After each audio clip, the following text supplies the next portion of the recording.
AFC Championship, Chiefs Bills. Going through what y'all need to know to make some money on this bitch.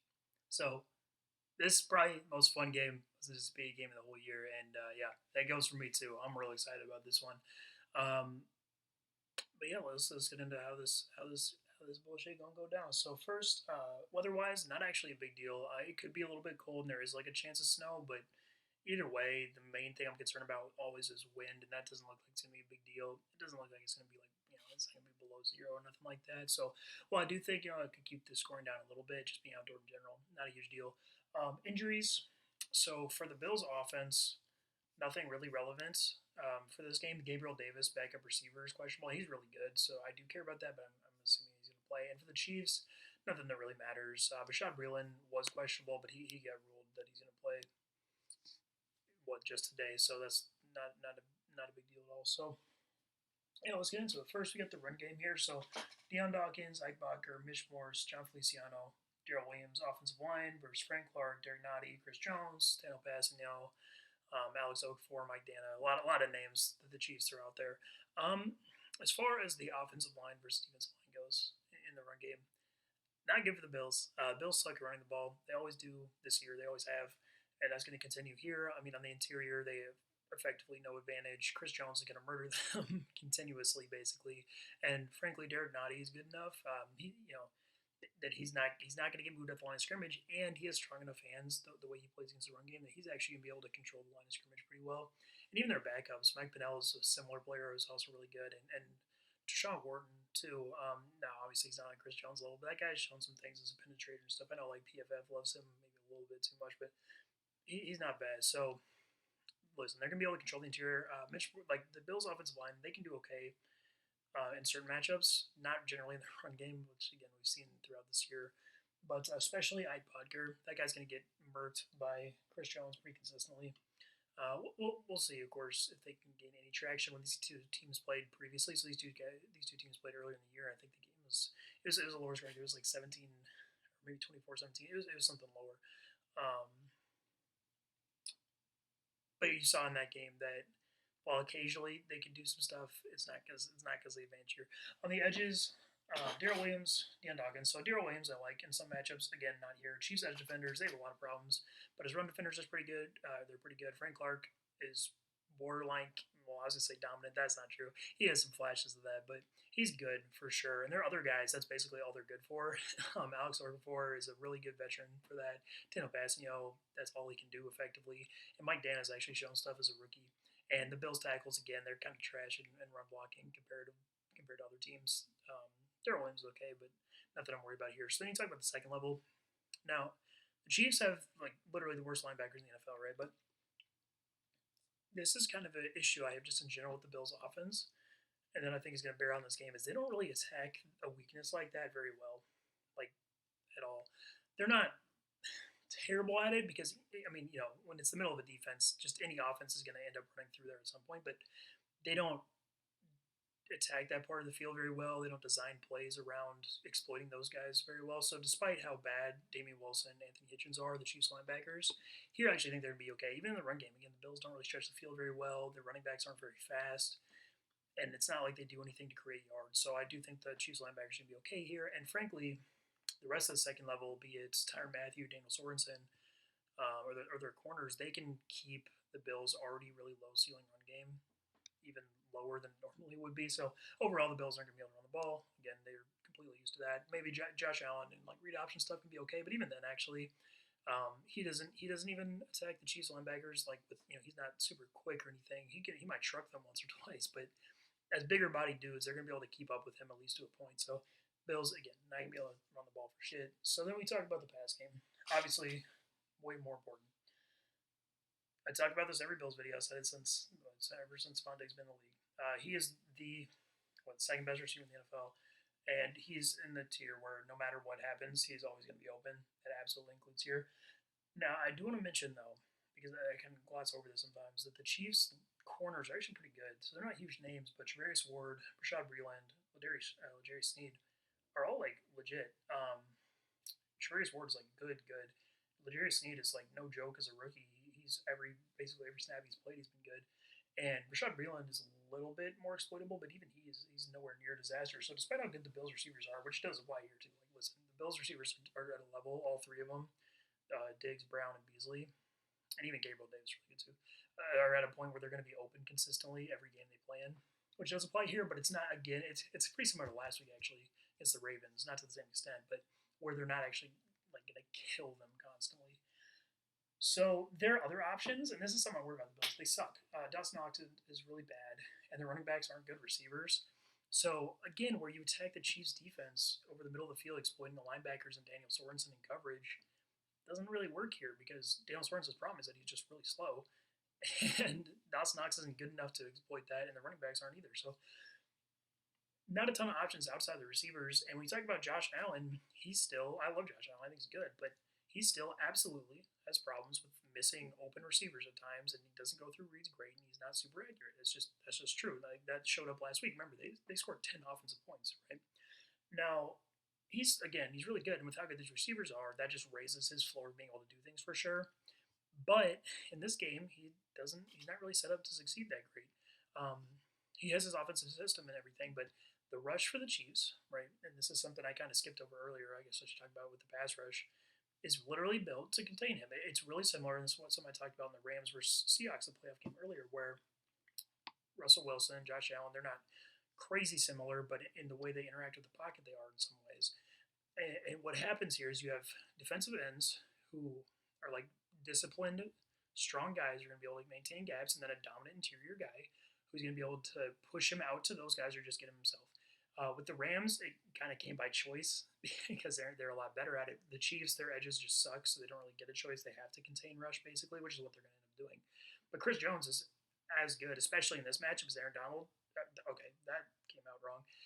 Chris Jones can reach the level that Aaron Donald does in terms of impact in games based on certain matchups, which really includes this one. Chris Jones, super strong. He will throw weaker guards just off the fucking field, and that absolutely applies, especially to Baker. But all the Bills interior guys are really vulnerable to that. So you're talking about a pass rush that's actually built to really contain and beat Josh Allen, combined with receivers who, while really good, aren't super open and a lack of other options. So I actually have the Bills at 17 to 24 points.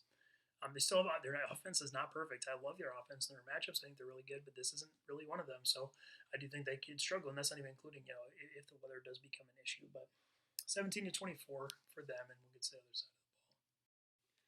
So for the Chiefs offense, injury wise here, Sammy Watkins questionable. That is a huge deal. He's really good, and he makes a big difference in this scheme. Now I'm gonna guess that he plays and is a little bit limited. We'll see, but he is questionable. On the Bills side, nothing that matters really. And I'll mention that Le'Veon Bell and Clyde Edwards-Helaire are questionable. I don't care really at all.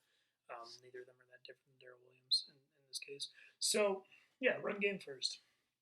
Eric Fisher, Nick Allegretti, Austin Ryder, Austin Wiley, Mike Remmers. Pretty mediocre there, but Bills front, AJ Epinesa, Ed Oliver, Quentin Jefferson, Jerry Hughes, and their backups, most importantly, Vernon Butler, Harrison Phillips, Mario Addison. Pretty mediocre as well. So they both can have matchups where they're okay, and in this matchup, I'm definitely going to be favoring the Chiefs a little bit, and I think you saw that again in that game they played previously, because the Chiefs' interior offensive line, right, between their guards and Ryder at center, they're not really notable as far as moving the line of scrimmage generally, but when they play like weaker teams on the interior, they can do it. The Bills game early in the year being one example, and just last week against the Browns, who are actually, as far as the interior goes, are really similar. The Browns are better because they can actually get in the backfield, whereas the Bills just theoretically can but never do pretty much. So that's going to be an issue. The Chiefs are going to be able to move on the interior. Now I'm not going to overrate that just because the offensive line is not good enough to freak out about it, but that is generally the case. And on the edges, well, I do think that's a better matchup for the Bills because Jerry Hughes good enough to play the edge against these tackles. And AJ Epinesa, well, I've had issues with him and talked about him before, is not being great in run defense. He's not like awful, and I think he's on track to be a pretty good run defender. And even as of now, he's not bad, and he can stand up here. But that is like a light advantage for the Chiefs. So then you talk about the second level. Now, this I think is a really interesting scenario because Bills linebackers. So, well, you kind of really have to talk about them individually because they're so different. Tremaine Edmonds, he has games where he's useless. He has games where he's okay. this is probably one where he's okay. He really struggles to make like an impact in the backfield or do anything by himself that isn't some like if he's sent on a blitz, whatever. He's really athletic, he can do that stuff. But here, that's actually probably a good thing. He's not super prone to getting like way out of position or getting sent super in the wrong direction the way that some other linebackers are. And actually against the Chiefs, I think that's helpful because with this athleticism, just being able to react to what's happening like correctly most of the time and actually getting there in a reasonable amount of time, that's probably a good thing. Now, I don't want to overrate his impact, but I also don't want to like roast him too much. I don't think he's awful. Um, so that's where I think he lands in this game. Now Milano, who did not play in the first game here, is a big deal. He's really good, definitely the better of the two, and he matters versus because he actually does. He's proactive and does things basically, and you do need that against the Chiefs. And he's not super wrong because there are linebackers, think like like Patrick Queen, something like that, who they can do that and they do that, but they also are wrong a lot of the time. Not really the case here with Milano. Now he is wrong occasionally, of course, but he'll be useful as far as getting backfield. And also the Bills safeties help. I always want to talk about them too. They limit the upside of the opposing run game. What's interesting here, though, and I think just to get into the overall run game, which I do think the Chiefs are going to be able to run the ball fine. They're not going to be great at it. They're normally not very great at it, but they're going to be fine because their ceiling as a running team, as far as like play by play, long distance runs, not very high. They're pretty. They struggle with it. The running backs don't really create much downfield, and that's what the Bills are good at is limiting teams that kind of rely on that. With the Chiefs, though, if they're getting 4 or 5 yards because their interior offensive line is kind of shoving line of scrimmage 3 or 4 yards on the field, which is what's going to happen in this game, they're fine with it. They don't need 20, 50, 20, 25-yard gains on the ground. So Chiefs are going to be able to do what they need to do on the ground. As far as receivers go, or sorry, as far as the pass game goes, pass rush first, you really kind of look into a similar situation where the interior for the Chiefs is fine. Again, the Bills theoretically built a team that they want to be able to pressure there, but Ed Oliver stinks. He's just, I wish he was good, but he's just not at all a consistently good rusher in any matchup. And there are other guys, Quentin Jefferson, Vernon Butler. I actually think they're both like okay, but either of them good enough to like win quickly at any level of consistency here. And on the edges, I mean, Jerry Hughes, the type of rusher that gives Mike Rivers trouble for sure, and I do think he's going to be fairly relevant in this game. But I mean, you're talking about like whatever a third, fourth tier rusher, right? Like you really can't overrate his impact. On the other edge, the Bills still run into the problem where they have one useful edge rusher and a bunch of pretty much garbage. So it's not good as far as pass rush goes. Then you get to the receivers. Trey White, I love Trey White. I do think he's absolutely in the top three corners, no question. But what you always run into, specifically with Tyreek Hill here, is limiting them for 3 seconds and still giving up an 80-yard touchdown obviously results in an 80-yard touchdown. Now, that's the extreme version of it, of course, but I think that gets the point across that while Tre'Davious White can like meaningfully impact how Tyreek Hill plays the game, it's not enough to prevent him from being useful in the Chiefs offense. And once you get to that point, there's only so much you can do. And frankly, these other receivers, who I don't love, Marcus Robinson is whatever, Michael Harmon's pretty bad. They are in the same boat where they're just fast enough, and that's why the Chiefs have them on their team, that it doesn't matter if they suck, right? Because they're still going to be able to find space over time, especially with how the Bills play zone defense. It's not like they're man coverage anyway. So I'd be worried about that. Now, this is where I'm going to talk. So Sammy Watkins, really, really good, and he matters a lot in this game. He is by far the best Chiefs receiver outside of Travis Kelce in terms of finding space in zone coverage. And if he plays in this game, then I'm even more strong. Spoiler, strong in the Chiefs, but even if he doesn't, I think they're going to be fine because Travis Kelce, he beats this type of defense constantly in his career. Now, theoretically, I can see the argument for like between Matt Milano and the Bills safeties being able to limit him to a point, but again, they don't play man coverage like that. And frankly, what I'd be worried about is that the Bills don't always have one of those guys in coverage because a lot of times what they've done, so they're probably only going to play two linebackers in this game as opposed to the three they have like against the Ravens last week just due to matchups. And that means they're going to have one of like there's other non-Tre'Davious White corners or one of their backup safeties like Dean Marlowe or something cover him. That's what they did earlier in the season. That shit doesn't work. And that's something I'd be worried about too. So Travis Kelce's still good, Tyreek Hill's still good, and their other guys are still as normal, useful. They're just fast enough to be useful in the offense, basically. So you talk about Mahomes, and this again, like the difference between Mahomes and Josh Allen, I think is really going to show up in this game because Mahomes, while he's not perfect against like soft zone coverages in terms of moving the ball constantly up and down the field the way that Tom Brady, Drew Brees are.